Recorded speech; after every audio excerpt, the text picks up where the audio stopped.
Bonjour, je suis le docteur Thierry Lachkar, je suis conseiller scientifique pour le laboratoire Krohn-Ceram depuis maintenant plus que 12 ans.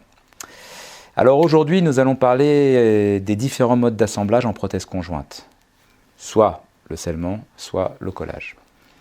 Et au laboratoire Krohn-Ceram, on reçoit beaucoup d'appels de la part de mes confrères, justement au sujet de cette question, faut-il coller ou faut-il sceller ?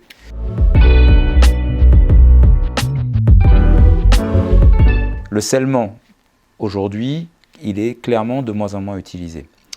Le ciment de scellement va fonctionner en créant une rétention mécanique, en faisant le lien entre l'élément prothétique et son support. Ces matériaux adhèrent peu à la dent et à la restauration prothétique. Et c'est pour ça qu'avec le temps, les scellements adhésifs sont apparus, qui procurent en fait une adhésion beaucoup plus forte entre la dent et la restauration prothétique que les ciments beaucoup plus traditionnels. Pour le collage, le matériau va réaliser sa prise à la suite d'une réaction chimique de polymérisation. Il va adhérer à la dent et à la prothèse, soit seul, soit il sera combiné avec un système adhésif traditionnel. La colle adhésive va créer une rétention chimique en faisant le lien entre l'élément prothétique et le support dentaire. Les techniques de collage, vous le savez, vont nécessiter une mise en œuvre extrêmement rigoureuse et vont être principalement indiquées pour nos réhabilitations prothétiques supragingivales, voire juxtagingivales. Dans ces situations, le collage va renforcer les qualités mécaniques et la résistance des matériaux prothétiques. Question, scellement ou collage ?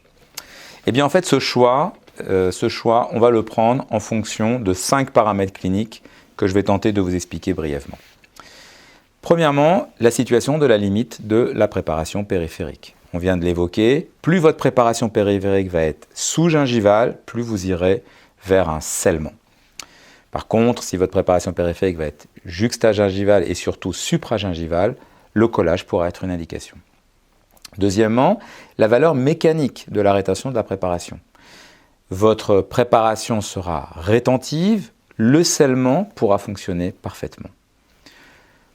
Facteur numéro 3, le nombre de piliers. C'est en quelque sorte, ça rentre aussi dans la valeur mécanique de la rétention.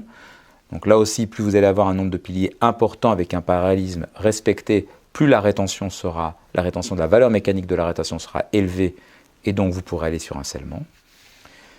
Quatrième point, bien entendu, le matériau prothétique que vous allez utiliser.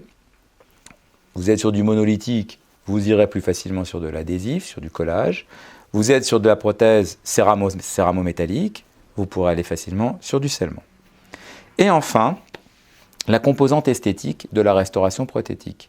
Car aujourd'hui, nous avons à disposition des colles avec des systèmes de teintes qui vont permettre d'améliorer très fortement le résultat esthétique final de la prothèse posée en bouche.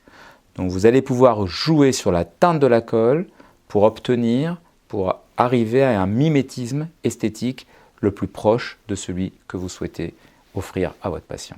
Voilà donc les 5 éléments qu'il faut garder en tête et qui vont guider notre choix entre le scellement d'un côté ou le collage de l'autre. Alors j'espère que cette vidéo vous a plu. Restez connectés pour de nouvelles vidéos qui arriveront très bientôt. Pour plus d'informations, n'hésitez pas à contacter notre laboratoire, soit via notre site internet krohnceram.com ou directement par téléphone. Le numéro, il s'affiche juste en dessous. Merci et à bientôt.